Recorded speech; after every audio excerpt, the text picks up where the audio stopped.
Hello, everyone, and welcome to our February edition of What Are You Reading, where we talk with some of our librarians here at the Genesee District Library about different things that they've read recently, what they recommend, maybe what they don't recommend, and what you've been reading. If you are watching this on our Facebook or YouTube or on our website, let us know in a comment what you have been reading and what you've enjoyed. And if you've read any of these books, let us know about that as well. If you go to our website, which is thegdl.org, and you go to / what are you reading, you'll be able to find a list of all the books that we're going to talk about today, in case you want to go back and find something. And if you're watching this after the fact, leave us a comment and let us know. But with that being said, we can get started now. I think we have a lot of books to cover. And let's start with Sherry, the Genesee Johnson librarian. You're here at the top. What do you want to talk about first? I want to talk about Beautiful Little Fools by Gillian Cantor. So this is a reimagined murder mystery of The Great Gatsby. Most of it's told from the women's point of view, which for me makes it more interesting because I really dislike the original. I read it not that long ago and really did not like it, but I decided to pick this one up and I did love this one. So we all think the case was solved, but one detective, Detective Frank, isn't convinced that George killed Gatsby and then himself. A mysterious diamond hairpin was found at the scene, and he believes that indicates that one of the women in Gatsby's life killed him. So Daisy, Jordan, and Catherine, who was Myrtle's sister, all had reasons to want Gatsby dead. So who did it? To find out, the author goes into the women's backstories, gives them depth, and makes them more than one-dimensional characters, which I think was one of the reasons I disliked the original so much, is the women were more one-dimensional than in this book. So this is the Great Gatsby story I wanted to read, and I feel like the author took a big risk with this story, but it really paid off. Do they like revisit certain scenes from a different perspective in this book?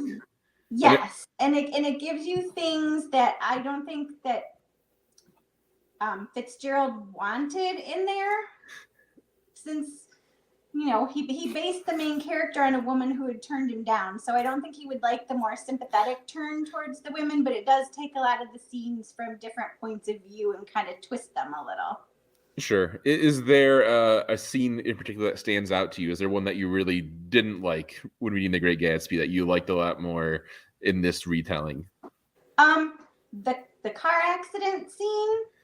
This book takes like such a unique twist on it and kind of puts a whole lot into perspective for you from the women's point of view that I really like the take she took on that. Does it follow the kind of the plot exactly, does. or does it change things? It goes back into their history first, so you get why Daisy married Tom, because I think everyone who's read the book is like, why in the world would she marry him? So it kind of goes into their backstories, and then it kind of follows along with the plot of the original. That's really interesting. That's a neat idea. You've made me really interested in this now. Yeah, so thanks. It was really good. Thanks for sharing that. All right, let's go with Chris, the Fenton librarian. What would you like to talk about first? I'm going to talk about The Raft of Stars by Andrew J. Graff. This is a first novel by Graff, and it's full of action and introspection. It's an adventure story that takes place in Clay Pot, Wisconsin in 1994. It's also a coming-of-age story for the two main characters, Bread and Fish, and they're age 10. A lot of people were afraid that this was going to be a youth novel because of the main characters, but it is not. The boys believe they've taken part in a murder, and so they run away into the wilderness, seeking Fish's father, who is actually technically dead. So they run off into the wilderness, and soon the sheriff and three other adults, Fish's grandpa, Bread's mother, and then this other woman, set off to try to find the boys. So it's this adventure through the woods and down the river. Each of the adults believe something different happened regarding this murder. So as you're traveling down the river and through the woods, you're getting each of these characters different ideas and perspective of this murder. So there's plenty of character development. There's lots of scenic description of this river in northern Wisconsin. I really enjoyed it. There's the typical bad guy. There's a seemingly bumbling constable. I really, as I was reading it, felt like this would make a really super excellent film. I could totally see it play out on a theater. Do you read a lot of mysteries like this? Actually, no. And I guess I wouldn't necessarily call it a mystery because the reader is present during this so-called murder. And I don't want to say too much about it because it might take away from the story, but It's not really a mystery. Okay. That sounds interesting. I want to take one real quick moment. We had a comment someone left. Allison said that she's been reading Code Girls. And I made a picture of that really quick. I can show the cover. I want to try to include any comments people are leaving or watching. She's reading Code Girls with, she says that Liza Mundy spoke, and you can look up and see the interviews with the code breakers they talk about in the book. So that's really interesting. Someone else I know has read this, and I think they really liked it from what they were telling me. But thank you, Allison, for sharing that with us.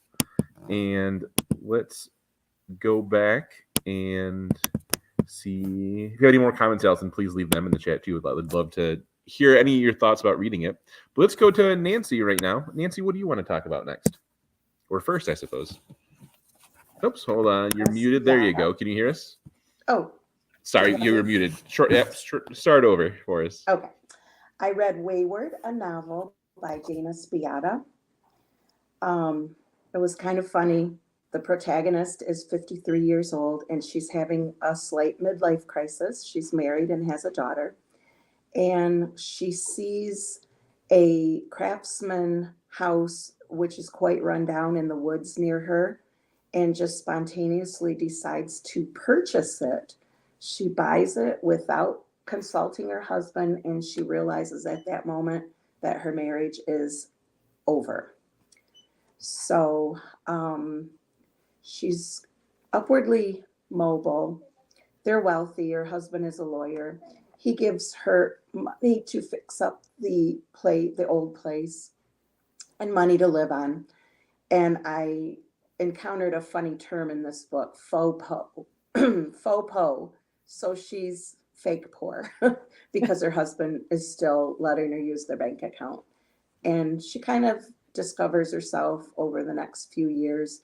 And the reason I wanted to read this was because of the Craftsman House. I watch HGTV constantly, and I wanted to see all the details of that and what she did. And gradually she fixes it up as she fixes her own self up. And it was a good book. I liked it. Nothing too heavy.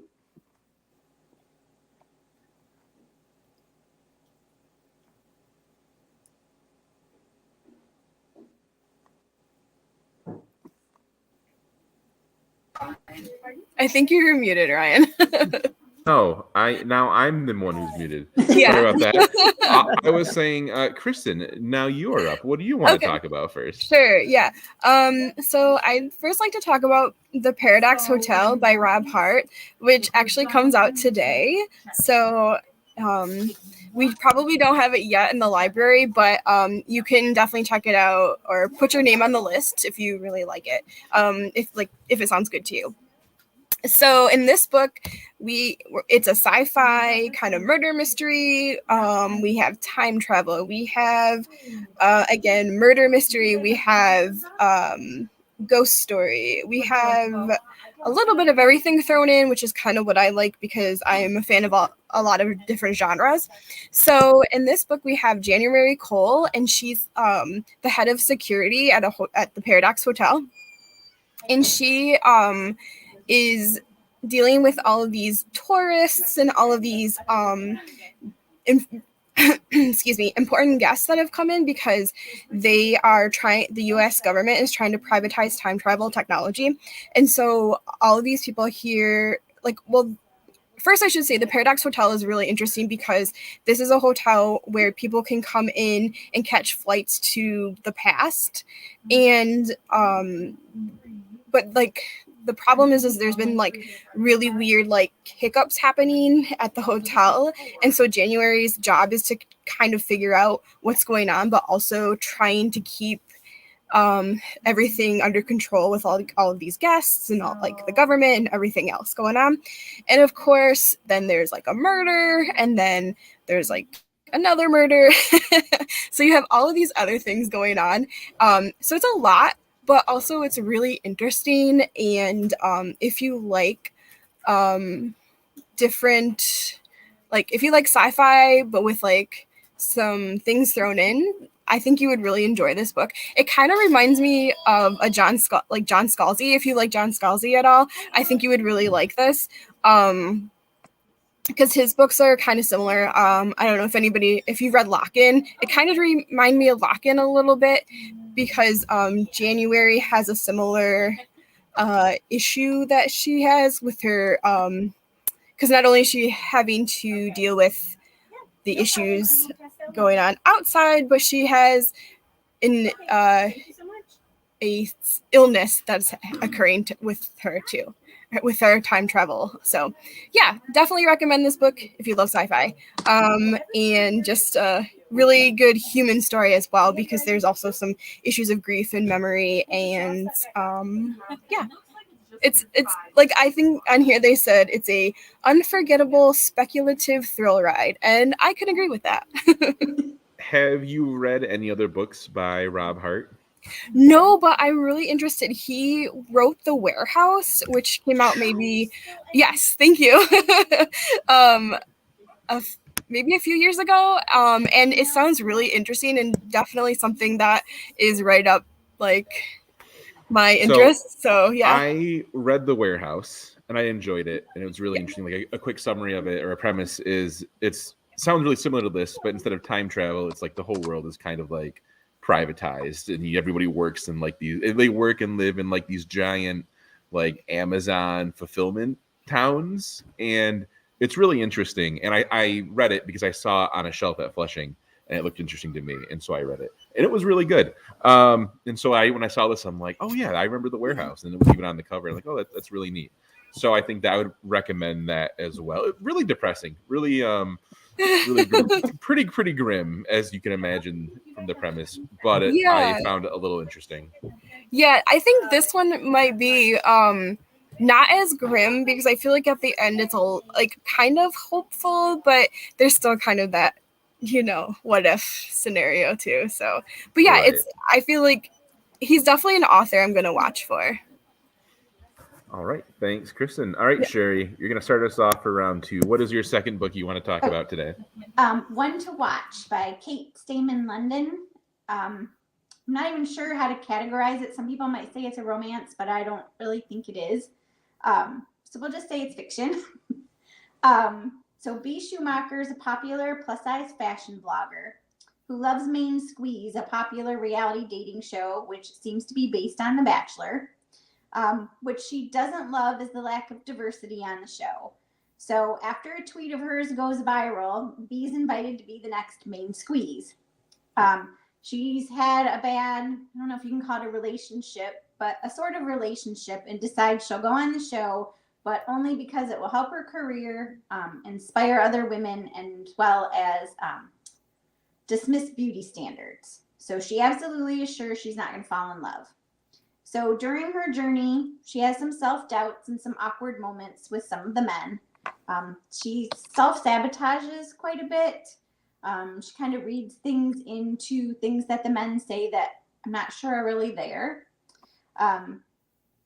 But the book, what seems very light and fluffy, the premise does, but it takes a look at our obsession with reality TV, while it also looks at the behind-the-scenes manipulation, the way people view women's bodies, and what it means to follow your own path, even if it's difficult.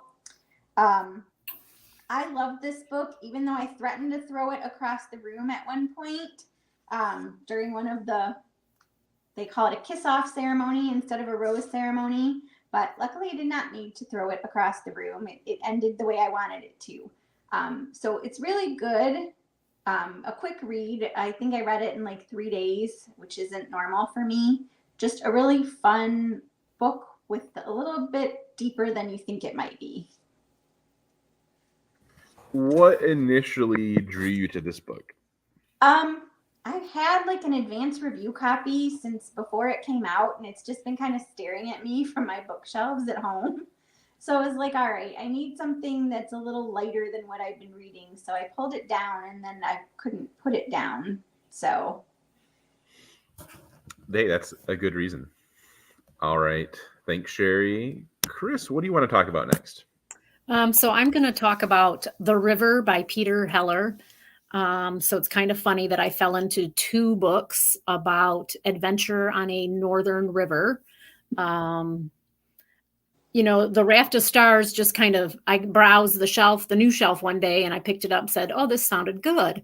And then for my Fenton book club, The River was selected for March, and I went to go get it. And I'm like, oh, okay, then I guess I'm going to read some more adventuring on these northern rivers.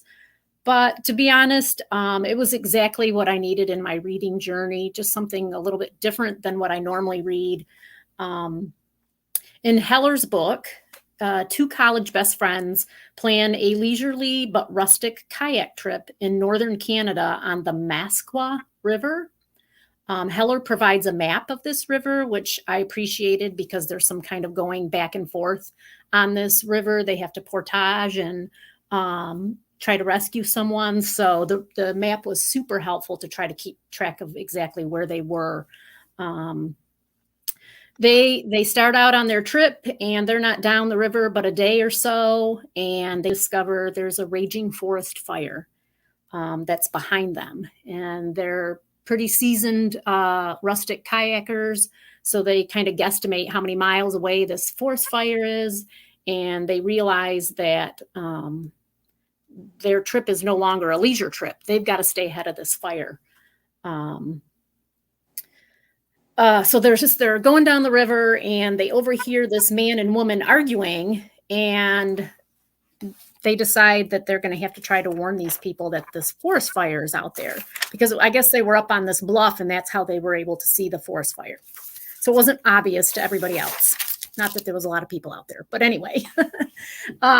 So the next day, the man is alone on the river, and these 2 friends are like, hey, well, we heard this woman's voice. What the heck happened to the woman?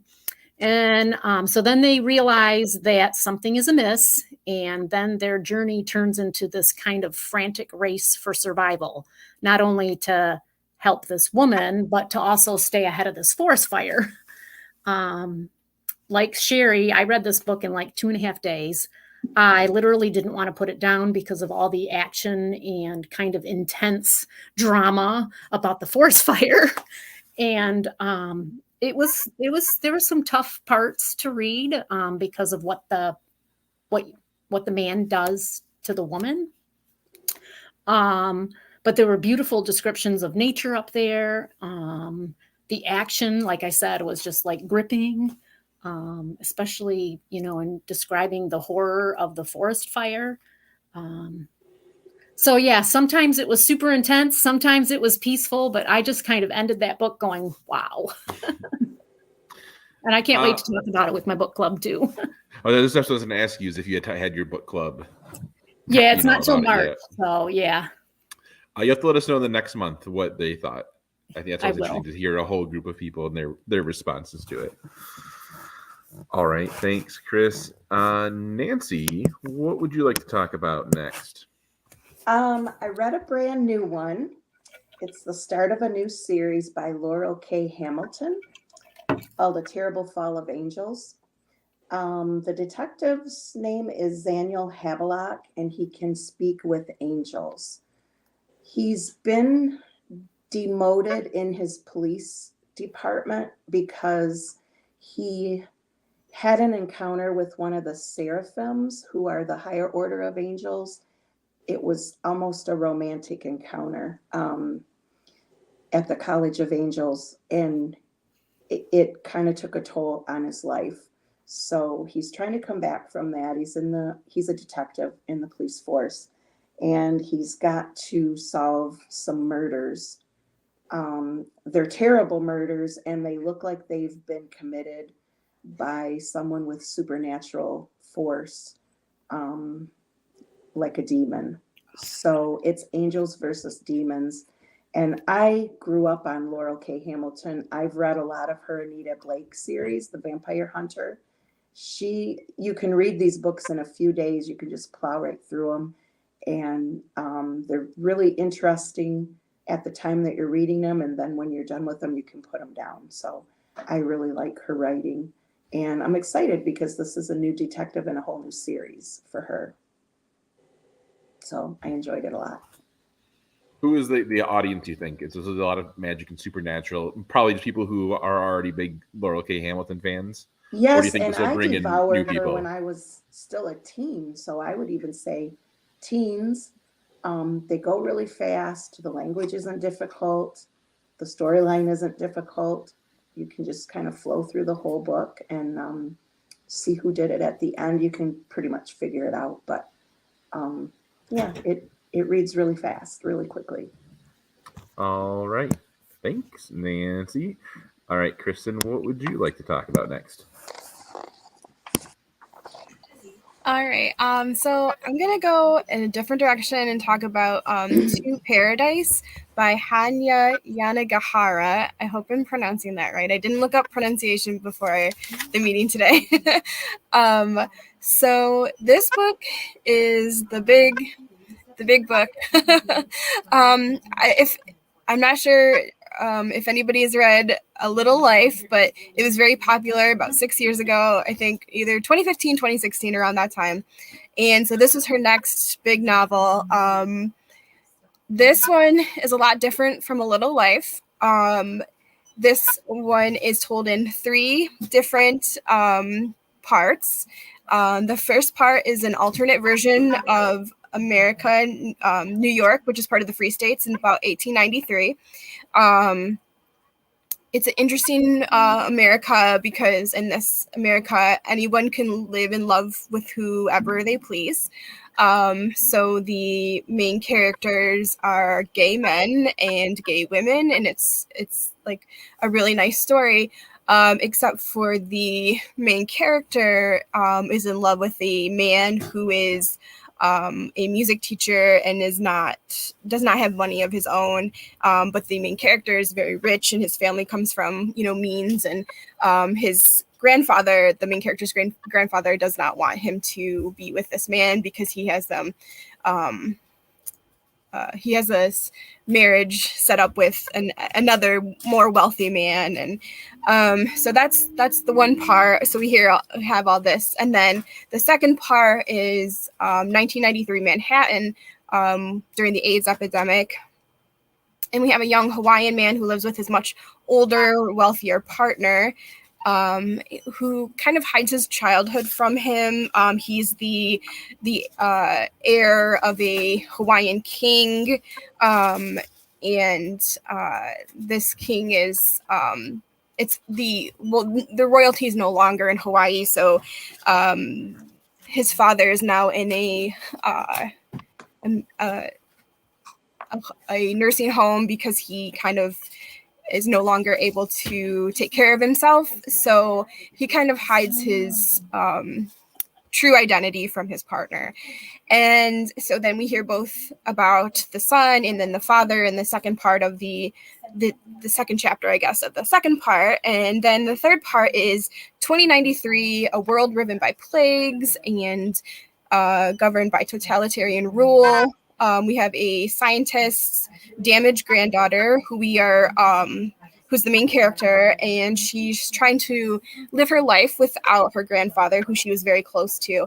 And this part's told in the alternating chapters of the granddaughter, and then letters from the grandfather to a friend of his that lives in Europe. So it's quite a big book. It's around 700 pages. It's it's hard for me. I liked the book. I think I liked the last part. The first part was good. The second part I think was harder for me to get through. And I'm not sure why. It just didn't seem to make as much sense in the story. And honestly, like, neither of the three sections really made sense altogether. Like, when you put them all together in one book, they could almost be like, they're almost separate. The only thing that kind of connects them is that they all have the same names. So like, there's David in this story, there's David in the next story, and there's David in the third story, but they're not the same person.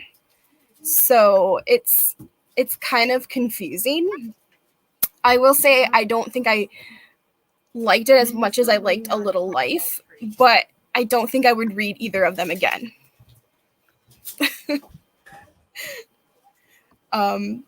Yeah, I don't know. That's an interesting review, but I think the idea of it sounds interesting to me. Like, it's a different way to tell a story. The sound of it kind of reminds me like a little of Cloud Atlas, if you ever read Cloud Atlas, which I really liked. I did not. No. Well, I think maybe that's really kind of a different concept that I think probably would draw a lot of different feelings from people. But you've really kind of got me really interested in this, because that sounds like a neat. It's different kind of story. It is interesting, and I mean, like, it's funny because when I first finished it, I thought, oh, I really like this. But then the more I think about it and the more I step further back from it, because it's been like maybe a couple weeks or so since I finished it, the more I'm like, it doesn't make as much sense to me. Like, I don't know. And so I don't know, like, really, honestly, like, because I think like her other book, A Little Life, I think about that one. Like, when I think about it, I have an instant reaction to it. And this one, I don't as much. I'm just kind of like, it's all right, but like the other one, I'm just like, like, that one is like, because that one is such a gut punch, man. I mean, oh man, like, if you ask anyone that's read that one, you're probably going to get that same reaction. Ask our supervisor, Liz. Ask her about that book. I promise you. But yeah. Thanks, Kristen. So that's good. Okay, let's see. Sherry, you can start off our last round here. What do you want to talk about next? Darling by Kate Ankrum. It's teen, and it's been on my to-be read shelf for longer than I'd like to admit. But I finally decided to pick it up. It's a Peter Pan retelling, and I love Peter Pan retellings. I didn't really enjoy the original book, but I love a good Peter Pan retelling. And this is a good one, but a little unusual. Most of the Peter Pan retellings that I've read all stay with the fantasy or fantasy-based. This one's not. It is a contemporary thriller.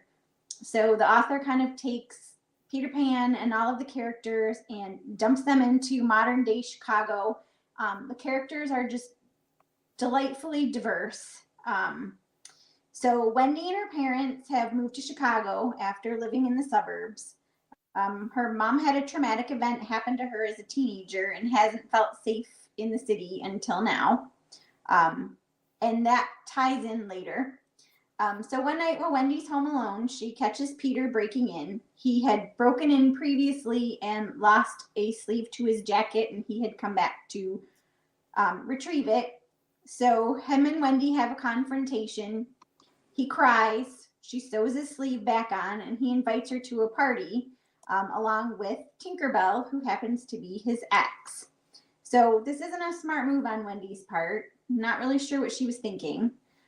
So she ends up going with them. She ends up meeting the Lost Boys, who share a house with Peter, as well as Omina Tago, I hope I'm saying that right, who's meant to be the Tiger Lily character in this book, and her friends.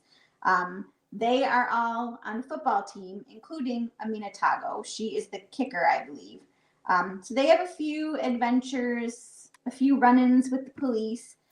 But Peter, he has some secrets that are pretty dark, and those secrets could prove dangerous to them all. I don't want to say too much because that would ruin the whole thriller aspect of it, but I really liked that the author turned Peter Pan into a thriller. And the diversity of the characters is just amazing, both culturally and LGBTQ representation was really good. Several characters are Ojibwa. Wendy is actually a Black teenager. So just the representation is good. Captain Hook, who of course you can't have Peter Pan without him. He is actually a police detective investigating Peter. And the Mermaid's Lagoon is actually a drag club, which was intriguing to me. And I feel like it added to the modernity of the story. This was just, I mean, I don't think anyone else I know has read this book, but I highly recommend it. It was just excellent. I think like a common theme to the books you've talked about are these sort of retellings of other stories. Even like the one to watch, kind of like the reality show angle, you can kind of look at it that way. Is that something you kind of seek out, or just kind of you stumbled upon? Is that just interesting I like to you a for good some reason? retelling. I don't usually read that many of them in a month. Somehow this just seemed to be the month for that. That makes sense. All right. Thanks, Sherry. And we'll go to Chris, who I think if she has a theme, maybe it's rivers. Does your third book have a river in it? You know what? I don't think it does, but I don't always do it, but I wanted to share another picture book for kids. This one's called Magnificent Homespun Brown, A Celebration. It's by Samara Cole Doyen, and the illustrator is Kaylani Juanita. This book has won multiple awards. It celebrates being comfortable in the skin that you're in. It's a song. It's a poem. It begs to be read aloud to children. It's illustrated with such exquisite care that I had to bring the book with me to show you guys because the illustrations are just so scrumptious and like, look at this. Look at her. Isn't she just the cutest thing you've ever seen? Oh my gosh. I wish my color was a little bit better. So you could just see the rich brown hues in this book. But look at this. This page is feathery brown like my eyelashes. And, you can just pour over the details and these illustrations for I don't know. But I wish I had little people to read this book to because I just absolutely loved it. I always appreciate a good children's book recommendation, and that looks great. Thank you, Chris. And Nancy, what do you want to talk about last year? Oh, well, first, if you hear me clicking away, it's because I'm ordering a lot of these books for my bridge. Really good ones this week. I really like that. I read The Unheard by Nikki French, and I don't think I've read any of hers. I don't remember reading any of hers before. And I really enjoy sinking into a new author just because of the differences in the way they write. So if you read the same authors all the time, you get used to their syntax, and it's kind of it's kind of fun to have a new author, a little bit unfamiliar. And this book is so creepy and so good. The woman, the protagonist, her little pre-K girl comes back from her father's house. They never married, but they did live together and they had a baby, and the father kept the house.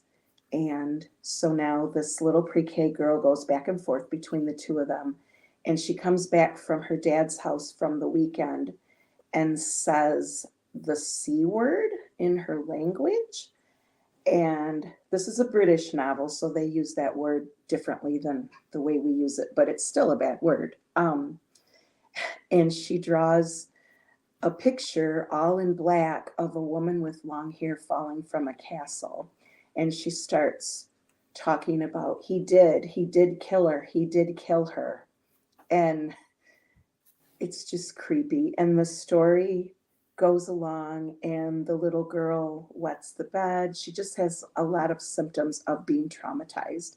So this mother has to piece together what happened, and it takes the whole entire book for her to do that. and she grabs little threads and starts picking at them. And the police won't help her, and the police don't believe her. And this, even I didn't really guess what was going on until the last few chapters. So I just really enjoyed this book. So good. And I like her language when the little pre-K girl is talking. She just makes you see it. He did kill her. He did. Very creepy book. Thanks, Nancy. All right, Kristen, you have our last book of the day. What is it? Okay, so I'm really excited to share this one with you because it doesn't come out till April, but I want to talk about Sea of Tranquility by Emily St. John Mandel. Just so you know, it is on the high demand list for April, so you can put your name on the list. There's only 6 people. I just checked, so you won't have to wait very long to get it. Now's the time to get in. Yes, get in. It's so good. All right. So I talked probably, I don't know, about a few months ago or so about The Glass Hotel, also by Emily St. John Mandel. And I remember one of our lovely listeners said that she had won a something from the author, or about the authors, like a book of all of her books or something. I was extremely jealous, and I still am. Anyways, this novel is set in different time periods. So I guess my theme is time travel. So this one is about time travel. It is first part takes place on Vancouver Island in 1912. And we are with Edwin St. Andrew. He's 18 years old, and he crosses the Atlantic to go to Canada, and he's in love with the Canadian wilderness, and he travels to Vancouver Island, like I said, and and he's staring at this tree, and all of a sudden he hears the notes of a violin echoing in an airship terminal. And it just completely shocks him to his core because he's never heard an airship terminal before. This is 1912. So then we travel 2 centuries later to a famous writer named Olive Llewellyn. She's on a book tour, and she's traveling all over Earth, but her home is the Second Moon Colony, which is it's places of white stone, spire towers, artificial beauty, and she's traveling to Earth for her book tour when a pandemic happens, and when she is traveling, she sees a man playing his violin in an airship terminal, and as trees of a forest rise around him. We also visit 2020 with Morel, I think her name is, and Vincent. And if you remember The Glass Hotel, we had Vincent in The Glass Hotel because these books are very, very loosely connected. Because Vincent also has seen the... she also heard the notes of the violin echoing in an airship terminal when she was at that tree, the same tree that Edwin St. Andrew saw when he was 18 years old. So we are now with Gaspari Jacques Roberts. He is a detective in the Night City, and he's hired to investigate this anomaly. So we get to read about how he time travels to all of these different places and talks to all of these different people about what they heard, what they saw, what they discovered. And it's just, I don't know, it's just such a beautiful book, and the writing is beautiful. And I think I'm just like becoming a huge fan of Emily St. John Mandel, and I just want to read everything by her now. I mean, so technically this is the 3rd book I read by her, but I don't really remember Station 11 that much. So I think I'm going to reread that because apparently that book is also connected to The Glass Hotel and this book. And I don't remember that at all. So I need to reread that. And I don't know. She's just a really great writer, and I think if you just, it's definitely contemporary fiction, but with that extra sci-fi ness in there, with the time travel. But yeah, it's just really good, and there's an extra surprise in there too that I did not see coming. So definitely read this, but maybe read Station 11 and The Glass Hotel first. I put a comment with the link to our catalog. If you want to get on the wait list for the Sea of Tranquility, you can do that there. And we have one other comment too while I'm here. Becky left a comment saying, "This is so amazing. I love the monthly book chat." So thank you for watching, Becky, and we are glad you are here with us. All right, I think that ends all the books we were going to talk about today. Does anybody have anything else that you want to say before we go? If Well, you are, go ahead. I think this is a good program because it forces me out of my genre. I always write the books down. I make sure my library carries them so that other people can grab them if they need an extra copy. And yeah, it forces me out of my own genres. It's always great to find things maybe you wouldn't normally read and try something different. So I hope these reviews were helpful for anyone looking for something to read. And if you have read something you really enjoyed, leave us a review of a book you liked here on Facebook or YouTube, on our website, in the comment section. Just leave it there. Let us know, and we can read it next time we do this program, which will be in March. But all right, until then, enjoy whatever it is that you are reading, and have a nice month. And we'll see you soon. Take care. Bye.